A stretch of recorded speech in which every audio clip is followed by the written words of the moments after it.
नमस्कार दोस्तों। एक बाबा हैं जो कथावाचक हैं, जिनको हम सब भली भांति जानते हैं। वो अपनी कथा के लिए कम, लेकिन अपने मीम्स और वीडियो क्लिप्स के लिए ज्यादा फेमस हैं। जी हाँ दोस्तों, हम बात कर रहे हैं अनिरुद्धाचार्य की, जो उतना पढ़े लिखे तो नहीं है, शायद उनकी स्कूलिंग भी ठीक से नहीं हुई है, लेकिन उनका कॉन्फिडेंस लेवल देखने लायक है। आप कोई भी प्रश्न करिए उनसे, कोई भी क्वेश्चन करिए, उसके काउंटर में उनका उत्तर हमेशा तैयार रहता है। जो मन में आए बोल देते हैं, जो मन में आए कह देते हैं। बोलते टाइम थोड़ा भी उनको समझने की जरूरत नहीं पड़ती। फिर उस पर बहुत सारे मीम्स बनते हैं और वायरल होते हैं और लोग उनका विरोध करते हैं, कंट्रोवर्सी तैयार होती है। हमारे देश में जितने बाबा हैं उनकी मीम्स एक तरफ अगर कर दें तो केवल अनिरुद्धाचार्य जो हमारे बाबा हैं उनकी मीम्स एक तरफ। आज भी लगातार ये बाबा के मीम्स बनते जा रहे हैं और बाबा रुकने का नाम नहीं ले रहे। आज के समय में सोशल मीडिया से लेकर न्यूज चैनल तक बाबा को इनवाइट करने में लगे हैं। लगातार बाबा जी के पॉडकास्ट और न्यूज चैनल पर इंटरव्यू हो रहे हैं। फिर चाहे वो बाबा जी के फॉलोअर्स को देखकर व्यूज या टीआरपी लेना चाहते हो, या फिर बाबा जी के बताए गए बातों को सच तक पहुंचने के लिए बाबा को इनवाइट कर रहे हो। बाबा जी के फॉलोअर्स बहुत हैं, एक बहुत बड़ी जनसंख्या लोगों की जो है बाबा को फॉलो करती है, जिससे बहुत सारी राजनीतिक पार्टियां या राजनेता बाबा को वोट बैंक के लिए प्रयोग करते हैं और बहुत सारे नेता अपने वोट के लिए बाबा जी के फॉलोअर्स तक पहुंच बनाने के लिए बाबा जी से हाथ तक मिला लेते हैं। तो दोस्तों, मुझे लगता है कि इस पर बात होनी चाहिए और बाबा जी जो बात कहते हैं वो लोगों को काफ़ी आश्चर्य करती है, आश्चर्य में डालती है, जिसका बहुत बड़ा इम्पैक्ट हमारी भोली भाली जनता पर पड़ता है। हमारे समाज का एक बहुत बड़ा तबका जो समाज में इस तरह के गुरुओं या बाबा या आचार्यों को फॉलो करता है, उनके बताए गए रास्तों पर चलता है और जो भी वो बात कहते हैं उनको अपने जीवन में उतारने का पूर्णतः कोशिश करता है। चाहे वो सच हो या गलत हो, अंधाधुंध तरीके से अंधभक्ति के रूप में भी उन बाबाओं या गुरुओं का अनुसरण लोग आज भी वो तबका कर रहा है। हमारे समाज में आज भी लोग इस तरह के गुरुओं, बाबाओं और आचार्यों की बातों को फॉलो करते हैं और ब्लाइंडली फॉलो करते हैं और अपने बच्चों और अपने पीढ़ी तक वो बात पहुंचाने की कोशिश करते हैं, उसको अपने जीवन में पूर्णतः उतारने की कोशिश कर रहे हैं। तो दोस्तों, आज के वीडियो में हम बाबा जी के ऊपर एक रेशनल एनालिसिस या फिर तार्किक विश्लेषण या फिर क्रिटिकल थिंकिंग के आधार पर बाबा जी को समझने की कोशिश करेंगे और उनकी कही की बातों को सामने रखेंगे। दोस्तों, बाबा जी बहुत सारे न्यूज चैनल, पॉडकास्ट और डिबेट में न्यूज वाली डिबेट में जा रहे हैं। वहाँ पर बहुत सारे ज्ञान की बातें कह रहे हैं। एंकर उनसे क्वेश्चन करते हैं, बाबा जी उत्तर देते हैं। इस प्रकार बहुत सारे इंटरव्यू से कुछ क्वेश्चन यहाँ पर मैं रखा हूँ जो बाबा जी से पूछे गए और बाबा ने जिनका उत्तर दिया। बाबा जी से पूछा गया कि साइंस क्या है, तो बाबा जी कहते हैं कि मैं साइंस को नहीं मानता, मैं वेद को ही विज्ञान मानता हूँ। दोस्तों, बाबा जी से आगे क्वेश्चन किया जाता है जब साइंस के ऊपर, तो बाबा जी ने उत्तर दिया, क्या साइंस ने आज सब कुछ खोज लिया? क्या साइंस ने सब चीज़ों के उत्तर दे दिए? तो उसी क्रम में बाबा जी जो है एक चौपाई के द्वारा पृथ्वी से सूर्य की जो दूरी है उसको नापने की जो है बात करते हैं, प्रमाण देते हैं कि हमारे धार्मिक ग्रंथों में, हमारे ग्रंथों में इसका वर्णन है कि जो है बहुत पहले ही बता दिया, साइंस से बहुत पहले बता दिया धार्मिक ग्रंथों ने कि हमारे पृथ्वी से सूर्य की दूरी इतनी से इतनी है। दोस्तों, शास्त्रों में 9 ग्रह मिलते हैं। ये वास्तव में 9 ग्रह है ही नहीं, क्योंकि साइंस हमें जिन ग्रहों की मान्यता देता है उनमें से 4 ऐसे ग्रह हैं जिनको ग्रह कहा भी नहीं जाता। वो ग्रह है ही नहीं, जैसे सूर्य, चंद्रमा, राहु और केतु। इस प्रकार से कुछ ग्रह हमको उस टाइम दिखाई ही नहीं देते थे, बहुत दिन तक दिखाई ही नहीं दिए। उनको देखने के लिए हमको टेलीस्कोप की जरूरत पड़ी, दूरबीन की जरूरत पड़ी। तो हम कैसे कह दें कि उस टाइम पे उन ग्रहों के बारे में जो है बात जो है शास्त्रों या धर्म ग्रंथों में लिखी है, क्योंकि ये इन बातों को बहुत दिन बाद जब साइंस ने प्रूव कर दिया तब इसको इन्होंने जोड़ा है। उसके बाद इन्होंने बताया कि ये 9 ग्रह हैं, जबकि 4 ऐसे ग्रह हैं जिनको साइंस मान्यता ही नहीं देता।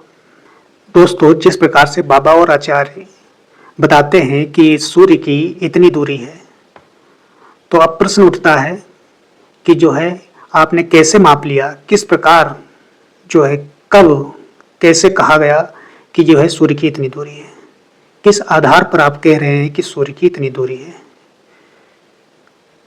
ये कहीं भी धर्म ग्रंथों में इनके नहीं लिखा होगा, प्राचीन ग्रंथों में नहीं लिखा कि ये किस प्रकार से कहा गया कि यहाँ पर सूर्य की इतनी दूरी है। एक चौपाई में जो केवल मिलता है, उसके अलावा कहीं नहीं मिलता है। दोस्तों, बाबा से प्रश्न किया जाता है कि हमारा हार्ट जो है किस तरह से पंप करता है, तो बाबा का उत्तर होता है कि भगवान हमें शक्ति देते हैं, भगवान की शक्ति के द्वारा हमारा जो है हार्ट जो है पंप करता है। भगवान जब चाहते हैं तो उसको जो है कंट्रोल करते हैं, मतलब बंद कर देते हैं। बाबा को पता ही नहीं है कि जो है हार्ट को वहीं से ऊर्जा मिलती है जहां से अन्य सभी जो है अंग जो है ऊर्जा जिस प्रकार से प्राप्त करते हैं। दोस्तों, हमारे शरीर में एक होता है एटीपी मॉलिक्यूल्स, जो हमें साइंस बताता है एटीपी मॉलिक्यूल्स जो होता है वो हमारे सभी अंगों को एनर्जी देता है, ऊर्जा प्रदान करता है। लेकिन ये बाबा को नहीं पता, इसलिए बाबा कहते हैं कि भगवान जो है शक्ति प्रदान करता है, भगवान की शक्ति के द्वारा ही हमारा हार्ट जो है पंप करता है। दोस्तों, हमारी जो मीडिया है वो इतनी शायद साहसी नहीं है, क्योंकि जब भी बाबा पे या किसी आचार्य पे या पाखंडी पे इस तरह से प्रश्न किया जाता है तो वो जो है धर्म ग्रंथों का सहारा लेता है। धर्म ग्रंथों का सहारा लेकर उनके पीछे छुपकर वो सुरक्षित महसूस करता है, अपने आप को सुरक्षित वहां से निकल जाता है। वो धर्म ग्रंथों का हवाला देकर, धर्म ग्रंथों के आधार पर तर्क करके, जिसका तर्क को मीडिया समझ नहीं पाता, क्योंकि उसके में उतना साहस नहीं होता है उन तर्कों का कटाक्ष कर सके। दोस्तों, बाबा जी को गोबर से कुछ ज्यादा ही लगाव दिखाई देता है, क्योंकि बाबा जी का कहना है कि जो शुद्ध गाय का गोबर है, अगर उसको शरीर पे रगड़ा जाए या उससे स्नान की जाए तो उससे क्या होता है, त्वचा संबंधी जितने रोग होंगे, जितनी बीमारियां होंगी वो सब ठीक हो जाएंगी।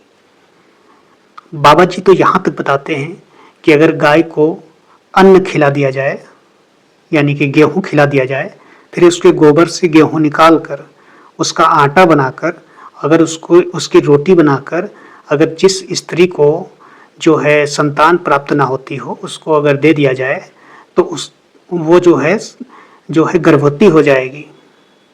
और उसका पूरा प्रोसेस भी बताते हैं।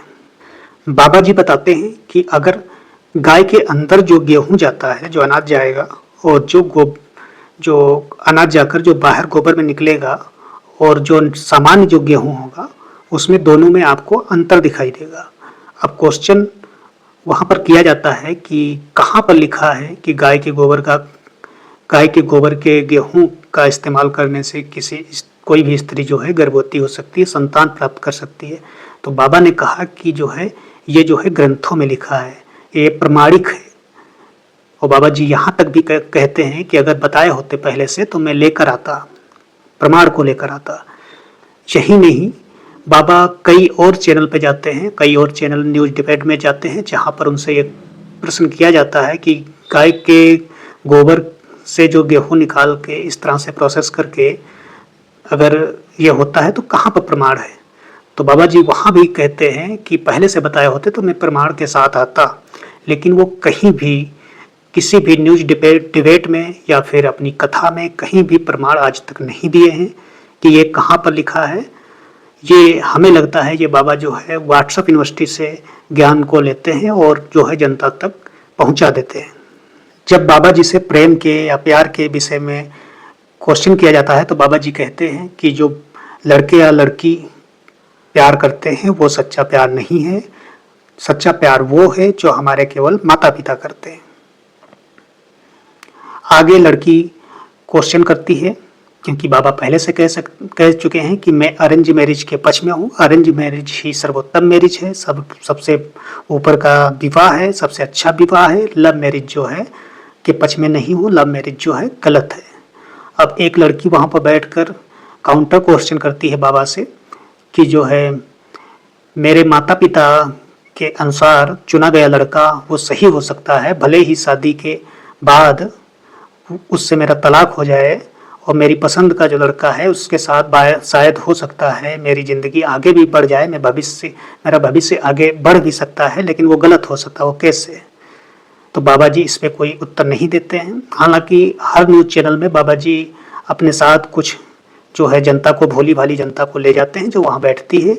वो उनको उनके बचाव के पक्ष में रहती है। जब भी देखती है कि बाबा जी जो है फंस रहे हैं तो जो है वो जनता की भीड़ में शामिल होकर वो बाबा का पक्ष लेती है और बाबा को जो है अच्छा फील कराती है। दोस्तों, बाबा जी जो हैं वो तलाक के पक्ष में नहीं है। बाबा जी कहते हैं कि ये जो लव मैरिज है ये तलाक को बढ़ावा दे रहा है, डाइवोर्स को जो है बढ़ावा दे रहा है। बाबा जी का कहना है कि लव मैरिज करने के बाद लड़का लड़की जो है पति पत्नी दोनों लड़ाई करते हैं और जो है तलाक जो है ले लेते हैं। इससे दोनों परिवार जो है बिखर जाते हैं। हालांकि मेरा मानना है कि जब भी कोई मैरिज हो, चाहे लव मैरिज हो चाहे अरेंज मैरिज हो, दोनों में जो है, क्योंकि दोनों अलग अलग बैकग्राउंड से आते हैं, दोनों अलग अलग परिवार से आते हैं, इसलिए दोनों में थोड़ी बहुत जो है नोक झोंक होना जायज़ हो जाती है, क्योंकि उनको समझने में काफ़ी साल गुजर जाते हैं। जब दो लोग आपस में रहते हों, चाहे वो अरेंज मैरिज हो या फिर लव मैरिज हो, मैं ये नहीं कहता कि लव मैरिज अच्छी है या अरेंज मैरिज अच्छी है, मैं दोनों के सपोर्ट में हूँ। जिसको जो पसंद है वो करता है, लेकिन ये कह देना कि लव मैरिज से तलाक ज़्यादा होते हैं, अरेंज मैरिज से तलाक नहीं होते, तो ये गलत बात है। ये कोई आंकड़े अभी तक ऐसे नहीं आए हैं। और जब मेरा मानना है कि जब दो लोग आपस में रहेंगे तो कुछ ना कुछ इशू निकल के ज़रूर आएंगे, चाहे छोटे हों चाहे बड़े हों। और हर माता पिता को जो है अपने बच्चों की खुशी में शामिल होना चाहिए, उनके दुख में शामिल होना चाहिए। वो जो कह रहे हैं उनको समझना चाहिए कि वो क्या कह रहे हैं, उनके सुख के हित में रहना चाहिए। क्योंकि हमें लगता है कि कोई भी लड़का या लड़की 18 या 21 साल में वोट देने के लिए अधिकारी हो सकता है, तो वो अपने पसंद का लड़का या लड़की क्यों नहीं पसंद कर सकता, और वो क्यों नहीं अपनी पसंद की शादी कर सकता। वो सरकार चुन सकता है तो अपना जीवन साथी क्यों नहीं चुन सकता, जो शायद बाबा को समझ में नहीं आ रहा है।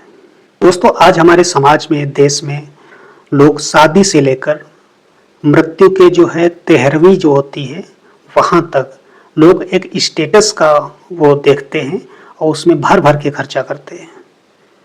और उसके पीछे कहीं ना कहीं जो है जो कारण होता है वो हमारा धर्म होता है। क्योंकि एक रीति या रिवाज में बंध कर जब कोई ऐसे अनुष्ठान करता है तो उसमें बहुत सारा खर्चा, बहुत सारे जो है पैसे खर्च होते हैं,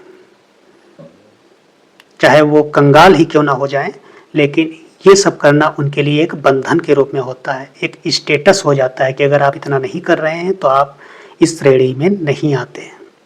दोस्तों, ये बनाया किसने?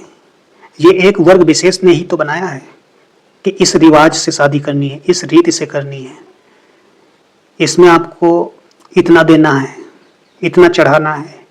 यहाँ तक कि जो घरों में 13वीं होती है मरने के बाद, उसमें भी लोग नहीं छोड़ते, उसमें भी भर भर के लेते हैं, इतना दान करो, उतना वहाँ दान करो। ये सब क्या है?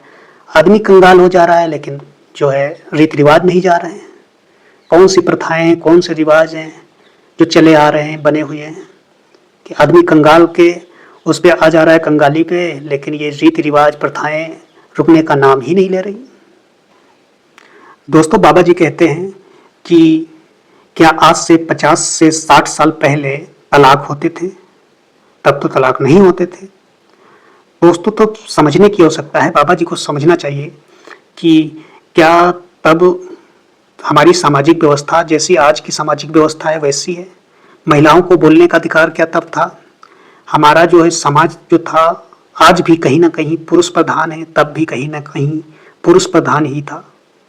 जो है पुरुष जो घर का होता था वो मुखिया होता था, पुरुष ही जो है जो कहेगा वो महिलाओं को करना होता था। महिलाएं अपनी पूरी जिंदगी अपने पतियों की सेवा करने में गुजार देती थी।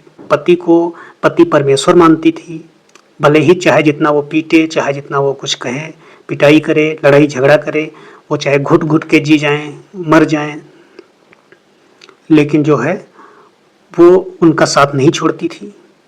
और कहीं ना कहीं हमारे समाज में तलाक का विकल्प ही नहीं था, अल्टरनेट एक उपलब्ध ही नहीं था जिसके कारण जो है वो तलाक ले सकें। हमारे हिंदू जो है धर्म में, हिंदू समाज में तो बिल्कुल ये नहीं था कि जो है तलाकशुदा किसी औरत का दोबारा जो है शादी हो पाए। और वापस शादीशुदा जो महिला होती थी उसका भरण पोषण उसके माता पिता करने में इतना सक्षम नहीं होते थे कि अपने बेटी का वापस जो है भरण पोषण कर पाएँ, अपने यहाँ रख पाएँ, क्योंकि एक दूसरा अन्य कारण भी था कि समाज उन्हें जीने नहीं देगा अगर शादीशुदा बेटी को घर पे रखेंगे। महिलाओं को अधिकार ही कहाँ था, राजनीतिक अधिकार भी उतना नहीं था, बोलने का अधिकार भी उतना नहीं था कि जो है जाकर अपने पति या पुरुष जाति के सामने अपने आप को प्रश्न कर पाएँ या राय दे पाएँ। उनकी राय ही नहीं ली जाती थी, उनसे सलाह ही नहीं ली जाती थी। ये बाबा जी को समझना चाहिए। उस समय की महिलाएं समय और परिस्थिति में रहकर अपना जीवन काट लेती थी, लेकिन अपने परिवार के प्रति, अपने पति के प्रति या पुरुष जाति के प्रति आक्रोश नहीं व्यक्त कर पाती थी।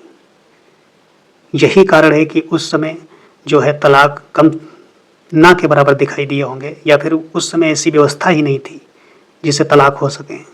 दोस्तों, बाबा बहुत जातिवादी दिखाई देते हैं, क्योंकि बाबा का मानना है कि इंटरकास्ट मैरिज जो होती है, अंतर जाति विवाह जो होता है वो नहीं होना चाहिए। बाबा का मानना है अपने ही जाति में, अपने ही वर्ण में रहकर शादी करना चाहिए। बाबा तो यहाँ तक जो है अपने वर्णों को डिफाइन भी कर दिए कि ब्राह्मण जो है ब्राह्मणों में शादी करे, क्षत्रिय क्षत्रिय में करे, वैश्य वैश्य में करे, और शूद्र जो है शूद्र में शादी करे, वो दूसरे वर्ण में शादी ना करे। दोस्तों, बाबा जी का कहना है कि आज लोग वर्ण संकरी हो रहे हैं, और उत्तर कांड में लिखा है कि जो है अगर कोई पुत्र वर्ण संकरी है तो वो पुत्र श्राद्ध का अधिकारी नहीं होता। आगे बाबा जी कहते हैं कि वेदों में लिखा है, ग्रंथों में लिखा है कि भगवान के मुख से ब्राह्मण, और भुजा से क्षत्रिय, और जंघा से जो है वैश्य, और चरणों से यानी कि पैरों से शूद्र का जो है जन्म हुआ है। और बाबा जी का आगे मानना है कि जो व्यवस्था बनी हुई है, पहले से बनी आई है, उसको बना रहने दीजिए और उसका लोग पालन करें। हमारा समाज जो है आज भी वर्ण व्यवस्था का पालन करे।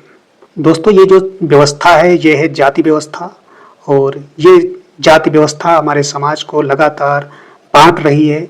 और कहीं ना कहीं बहुत पहले से हमारे समाज में दो बहुत बड़ी समस्याएं जो है प्रचलित थी, जो आज भी कहीं ना कहीं देखने को मिलती है, और जो कम हो गई थी लेकिन आज इन बाबाओं की वजह से फिर से जो है बहुत बड़ा रूप ले रही है। वो है अंधविश्वास और जातिवाद। अंधविश्वास और जातिवाद के कारण ही हमारे समाज में बहुत सारी जो है आज भी घटनाएं देखने को मिल रही हैं। और अब समझ में आ रहा होगा आप लोगों को कि बाबा जी लव मैरिज के क्योंकि खिलाफ थे, क्योंकि लव मैरिज जाति व्यवस्था को जो है तोड़ता था। क्योंकि इंटरकास्ट लव मैरिज जब कोई करेगा तो कोई ज़रूरी नहीं कि जो है कास्ट सेम ही हो, और इंटरकास्ट मैरिज हो सकती है, जिसके कारण जाति व्यवस्था टूट सकती है, कमज़ोर पड़ सकती है, उसकी जड़ें जो हैं जाति व्यवस्था की कमज़ोर हो जाएंगी। इसलिए बाबा जी लव मैरिज के हमेशा खिलाफ में रहे हैं, पक्ष में नहीं हैं। दोस्तों, इसी प्रकार से बाबा जी से जब पूछा जाता है कि आप संविधान को सर्वोच्च मानते हैं या फिर श्रीमद् भगवत गीता को, तो जो है बाबा जी जवाब देते हैं कि मैं गीता को जो है सर्वोच्च मानता हूँ, मैं संविधान को सर्वोच्च नहीं मानता। क्योंकि संविधान को मानने वाले बहुत सारे राजनेता आज भी जो है भ्रष्टाचार कर रहे हैं, करप्शन कर रहे हैं, वो जो है गलत कार्य में संलिप्त पाए जाते हैं। तो बाबा जी का कहना है कि मैं संविधान को नहीं मानता। दोस्तों, बाबा जी से कथा के वक्त जब एक महिला बाबा जी से प्रश्न करती है कि मेरे पति मुझे जॉब करने नहीं देते, और मेरे पति मुझसे कहते हैं कि घर का काम करो, जॉब नहीं करना, तो बाबा जी का कहना है कि महिलाएं घर का काम करने के लिए ही बनी है, पति कर रहा है, बहुत कर रहा है, आप घर का काम करिए, क्यों जॉब के चक्कर में पड़ी हैं। महिलाओं को तो घर का काम करना ही चाहिए, क्योंकि इससे ये साबित होता है कि बाबा जी महिलाओं को घर में कैद रखना चाहते हैं। बाबा जी अगर उस टाइम कह देते कि हाँ आप जो है जॉब कर लो, तो इससे क्या होता है कि हो सकता उसका पति भी मान जाता कि हाँ बाबा जी कहे हैं तो जॉब करने के लिए जो है बोल देता हूँ, एग्री कर लेता हूँ। लेकिन वो पति को समझाने के लिए बोल रही थी, लेकिन बाबा ने डिसएग्री कर दिया और बाबा जी ने भी बोल दिया कि जो है नहीं, आप घर का ही काम करो, जॉब करने की ज़रूरत नहीं है, जॉब करने के लिए आपके पति तो है ही। दोस्तों बाबा जी जो है महिलाओं को घर में कैद रखना ही पसंद करते हैं, घर में हाउस वाइफ की तरह ही देखना पसंद करते हैं, क्योंकि उनका मानना है शायद कहीं ना कहीं कि अगर ये सब जॉब करेंगी, पढ़ेंगी, लिखेंगी, आगे बढ़ेंगी तो कहीं ना कहीं से जो है हमारी कथाएं कौन सुनेगा, हमारे जो है प्रचार प्रसार में कौन आएगा, हमारी कथा सुनने कौन आएगा, हमारे बातें कौन करेगा, हमारा जो है कथा का इफेक्ट उतना ज़्यादा नहीं होगा। तो इसलिए इनका साफ हिदायत है कि महिलाएं जो है घर का काम करें, घर का काम करती हुई महिलाएं ज़्यादा अच्छी लगती हैं। दोस्तों इन सब बातों पर अगर आप बाबा जी की आलोचना करोगे तो इनके समर्थक जो हैं, इनके सपोर्टर जो हैं, वो हमेशा आपका विरोध करेंगे और कहेंगे कि बाबा जी ने कितनी सेवा दे रहे हैं, कितनी जो है बूढ़ी माताओं को जो है, वृद्ध माताओं को जो है आश्रम दिया है, कितनी सारी गौ माता के लिए गौशालाएं खोला है, कितनी सारी गरीब लड़कियों की जो है शादी की है, विवाह कराया है उनका, बहुत सारी जो है सेवा का कार्य कर रहे हैं। बाबा जी सोशल सर्विस दे रहे हैं, बहुत सारी सेवा के कार्यों में बाबा जी पीछे नहीं हट रहे हैं, हमेशा आगे बढ़ रहे हैं। फ्री ऑफ कास्ट जो है भूखों को जो है, जो भूखे लोग रहे हैं, जो गरीब लोग हैं, उनको खाना खिलाने का काम बाबा जी कर रहे हैं। ये उनके समर्थकों का कहना है, वो आपका विरोध कर सकते हैं इन बातों को लेकर। दोस्तों मैं पूछता हूँ कि क्या बाबा जी ये सारी सोशल सर्विस जो दे रहे हैं, ये सामाजिक सेवाएं जो दे रहे हैं, ये क्या कोई अपने निजी पैसे से कर रहे हैं? ये निजी पैसे से तो नहीं कर रहे हैं, इनका कोई अपना पैसा तो नहीं था, ये तो सब जनता का पैसा है। ये एक समाज का तबका है जो भोली भाली जनता है, उसको जो है एक पूर्व योजना के तहत जो है फंसा कर रखे हैं और उसको जो है संलिप्त किए हुए हैं, और उसी के पैसों से जो है हमको लगता है सोशल सर्विस दे रहे हैं, सामाजिक सेवा का कार्य कर रहे हैं। ये कोई निजी पैसा इनका नहीं है जिससे ये सेवा कर रहे हैं। दोस्तों फैसला अब आप पर है कि क्या चंद लोगों, कुछ लोगों की सेवा के चक्कर में लाखों लोगों को मानसिक रूप से पंगु बना दिया जाए, लाखों लोगों को जो है इस तरह के जाल में फंसाए रखा जाए, या पूर्व योजना के तहत इन लोगों को उनका मानसिक विन्यास ही करने नहीं दिया जाए, उनका मानसिक विकास ही ना हो पाए, वो इसी तरह के जाल में फंस कर रह जाएं, उसके आगे सोच ही ना पाए। आज मैं देखता हूँ एक पढ़ा लिखा वर्ग भी अगर एक साइकिल से आता है, कोई ज्योतिषी आ जाए, एस्ट्रोलॉजर आ जाए, तो उसको अगर धोती कुर्ता और पीला गमछा डाल के आ जाता है तो उसको शायद सुनने से इनकार कर देगा। लेकिन अगर आज BMW या ब्रांड एम्बेसडर या फॉर्चूनर, मर्सिडीज से अगर कोई उतरता है बाबा या एस्ट्रोलॉजर, तो लोग दौड़ कर उसका स्वागत करते हैं, वेलकम के लिए पहुंच जाते हैं, फोटो खिंचाने लगते हैं उसके साथ में, क्योंकि वो पैसे से इतना अमीर हो चुका है, उसका जो है ऑरा इतना बड़ा हो चुका है कि लोग जो है उसको जो है बहुत जो है सेलिब्रिटी के तौर पे देखते हैं, उसको आदर्श मान लेते हैं, जबकि उसमें ऐसी कोई आदर्श मानने वाली बात ही नहीं है। दोस्तों बाबा की एक रील मैंने देखा था, उसमें बाबा बोल रहे थे कि 1 तोला घी के दिए से 1 टन ऑक्सीजन की प्राप्ति होती है। ये कौन सा आपका जो है धर्म ग्रंथ या फिर साइंस कहता है कि जो है 1 तोला घी के दिए से जलाकर आप जो है 1 टन ऑक्सीजन प्राप्त करते हैं। अगर इस तरह से ऑक्सीजन मिलने लगे तो फिर जो है बाकी जगह जो ऑक्सीजन के सेंटर हैं उनको बंद कर दिया जाए, सब घी का दिया जलाएं और ऑक्सीजन उत्पन्न करें 1-1 टन। क्या ज़रूरत है हॉस्पिटल में बिना ऑक्सीजन के जो है हमारे पेशेंट जो है की डेथ हो जाती है, वहाँ ऑक्सीजन के लिए इतनी मारामारी करनी पड़ती है, क्या ज़रूरत है? दोस्तों इसको आप घर पे प्रैक्टिकल करके देख सकते हैं। एक घी का दिया जलाइए, उस पर एक कांच का बाउल या फिर एक गिलास लीजिए और उसके ऊपर कवर कर दीजिए उसको। हम सब जानते हैं कि बिना ऑक्सीजन के आग नहीं जलती, बुझ जाती है। आप देखेंगे 1 सेकंड नहीं लगेगा उस घी का दिया बुझने में। हम कैसे मान लें कि 1 टन ऑक्सीजन 1 तोला घी से बन सकता है? इस तरह की अगर बेतुकी बातें हमारे बाबा जी करेंगे तो आज की जो नई पीढ़ी है, जो लोग गार्जियंस जो इनके सुनने जाते हैं, उनकी जो नई पीढ़ी है वो अपने बच्चों को क्या सलाह देंगे? जो साइंस के विद्यार्थी हैं, जो छोटे बच्चे हैं, जो डॉक्टर, इंजीनियर, बड़े बड़े पदों पे जाना चाहते हैं, वो क्या सीखेंगे इन बाबाओं से? इनकी बेतुकी बातों से क्या वो समझ पाएंगे? दोस्तों, जिस तरीके से बाबा गलत सूचनाएं, अफवाहें और अंधविश्वास, पाखंड फैला रहे हैं, उस तरीके से हमारे समाज के लोग और लोगों का मानसिक विकास जो है वो पतन की ओर जा रहा है। मानसिक रूप से उनको पंगु बना रहे हैं। वो समाज में सीख ही नहीं पाएंगे इन सब चीज़ों के अलावा। वो क्या इनसे सीखेंगे? जहाँ लाखों लोगों की दुर्दशा के बाद महज कुछ चंद लोगों को सेवा के नाम पर रेवड़ियां दी जा रही हैं, वो उनको उसी सेवा के भाव में फंसाए रखा जा रहा है, जिनसे वो बंधन मुक्त हो ही नहीं सकते। उनकी पीढ़ियां चली जाएंगी इसी में, उनको फॉलो करते करते। तो दोस्तों, इस तरह की बुराइयों और अफवाहों पर आप लोग हमेशा आवाज उठाइए और इन सब का कड़ा विरोध करिए और लोगों को समझाइए कि ये गलत रास्ते हैं और इनका इस तरीके से अनुसरण इन बातों का ना करें। बाकी वीडियो काफ़ी लंबा हो चुका है और वीडियो मैं यहीं पे समाप्त कर रहा हूँ। दोस्तों, वीडियो पसंद आया हो तो लाइक करें, चैनल को सब्सक्राइब नहीं किया है तो सब्सक्राइब कर लें और फिर मिलेंगे किसी अगली वीडियो में।